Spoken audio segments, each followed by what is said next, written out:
Israel's fifth election in 4 years has come to a close, and whilst there are still some votes to be counted, it is clear who the winners and the losers are.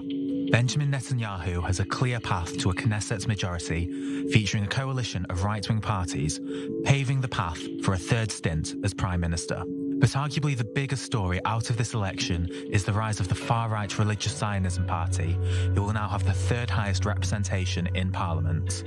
This may lead to high-level ministerial roles for the controversial politicians Itamar Ben-Gvir and Bezalel Smotrich. Elsewhere, whilst Yair Lapid's Yesh Atid made strong gains, the rest of his coalition crashed, with the left-wing Meretz currently under the threshold needed for Knesset representation. So was this more of a victory for Netanyahu's bloc or a loss for Lapid's bloc? What will be the role of the religious Zionism party in this government?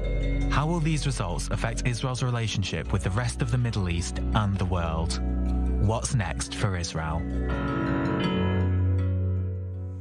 Okay, so let's get to it. What is next for Israel? Let's use this 30-second quick-fire round for each of us to, just put it out there, get it out of the system, and then we dive into the details, if you will. So, Emily Schrader, take the lead. Your 30 seconds are on.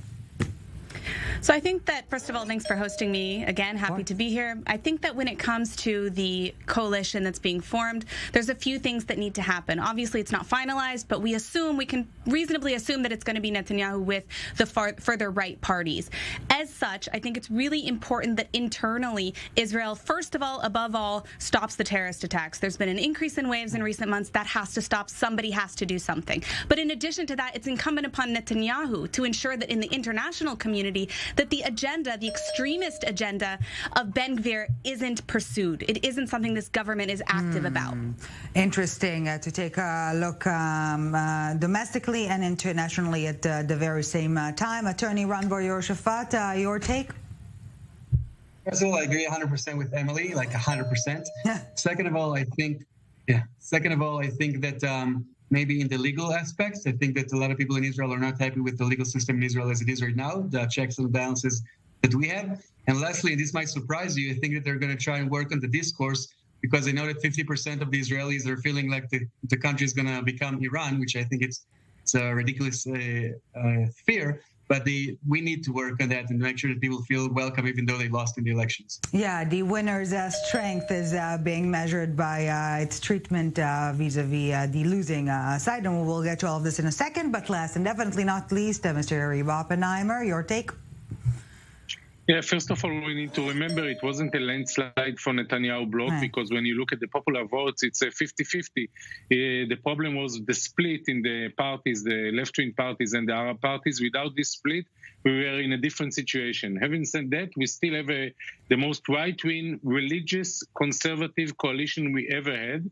That the first goal of this coalition is to change the system of law, or actually to create a situation in which no one can stop the majority from taking the rights of the minority.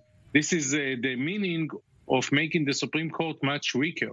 And this is a huge challenge for Israeli democracy. Okay, and from this point onwards, please feel free to interact. I'm looking forward to your interaction, dear panelist. And Ran, I can see you smiling there listening to Yariv, but I would like to begin with a hindsight and asking, I can predict that your answer will be both, but try to stay with me there. Was it more of a victory for Netanyahu or a loss for Lapid?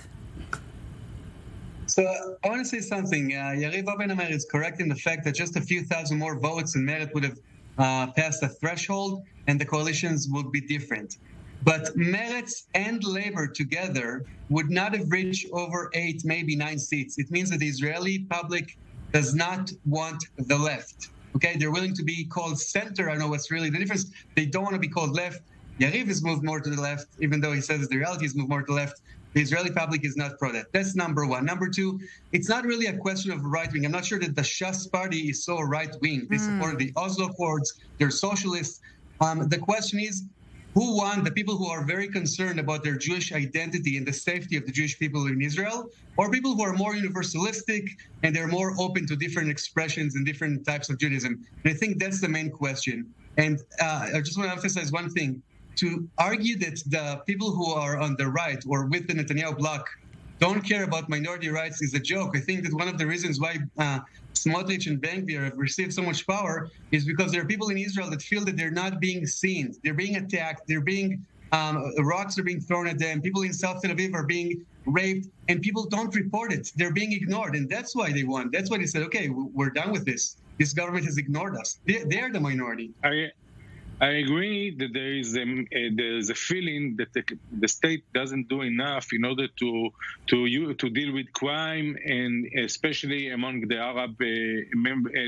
Arab citizens of Israel. But this is only part of the picture.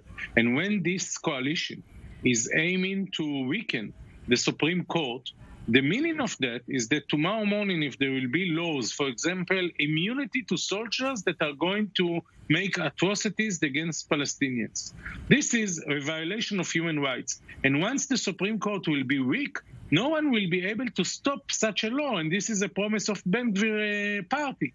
So yes, there is a huge challenge for the Israeli democracy, because some of the parties within the coalition that are very strong doesn't believe in democracy as we know it. And democracy is not just the will of the people.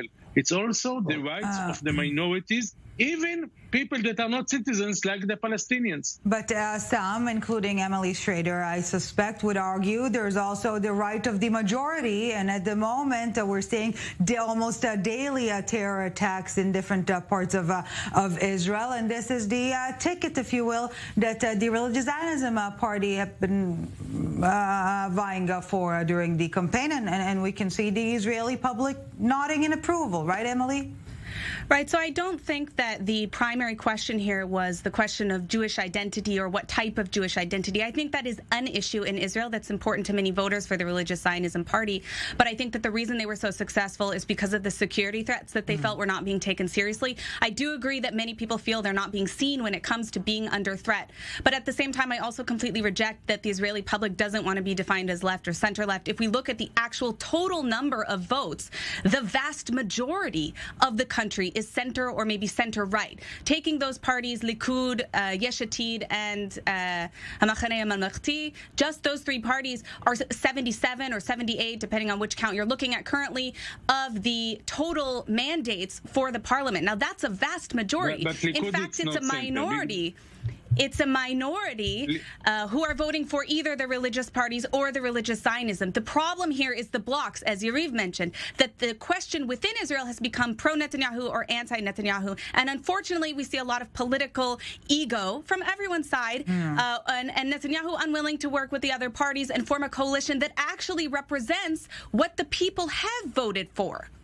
And in this respect, I think that people that are voting for Likud in the current situation, Likud is not a center party. It's a very right-wing, and it's become much more religious, much more committed to the settlers and to the Orthodox religious. You cannot call it a center party. Maybe Benny Gantz's party is a center party. Lapid went to the left, and also it's hard to call the Yesh Atid today a center party, and this is why Meretz lost so many votes, not for Likud or the Arab party, but mostly for Lapid, because Lapid become much more to the left. The only center party but you can't categorize Likud as being far right wing when you have religious Zionism and the same thing. Of course, Netanyahu is in conversations with them, and that's concerning, but that's a separate issue. Likud as a party is not a far right party, even if it's shifted to the right in recent years. When you talk about the Likud platform and the Likud history and what its values actually are, you can't say that it's a far right party, and it's a party that's been proven to work with Yesh Atid and other parties as well throughout different governments. That can happen again, but I'm not sure that can happen with Netanyahu in the situation things are in today, which is very unfortunate. And by the way, it's not representative of what the people of Israel have said that they wanted, even in this election.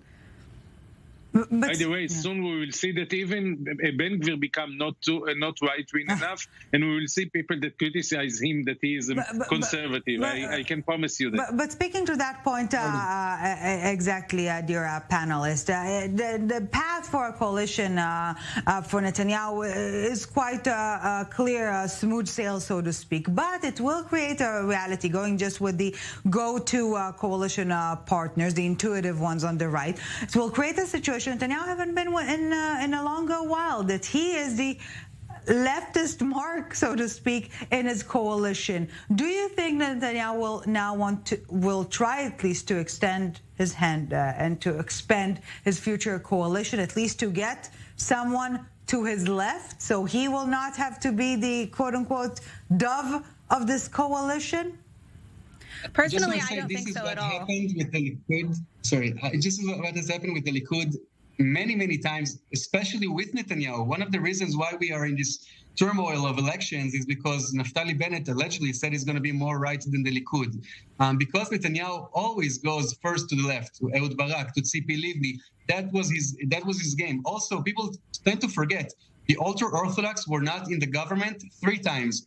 One in 2003 under Sharon, then later under Netanyahu when Naftali Bennett and Yair Lapid heads the Brothers Pact, and the 3rd time was this government. Yeah. So the fact that the ultra-Orthodox are now going with Netanyahu, it's only because they understand they can get more, and again, because they were being ignored tremendously in this government. By the way, I just want to say, of course, in democracy, you need to worry about minorities and you need to worry about individual freedoms, of course. But if you're ignoring the majority, then that's just tyranny. And I think sometimes people forget it. I do, however, disagree with Emily on the fact that I agree on the fact that most of the people are center-right.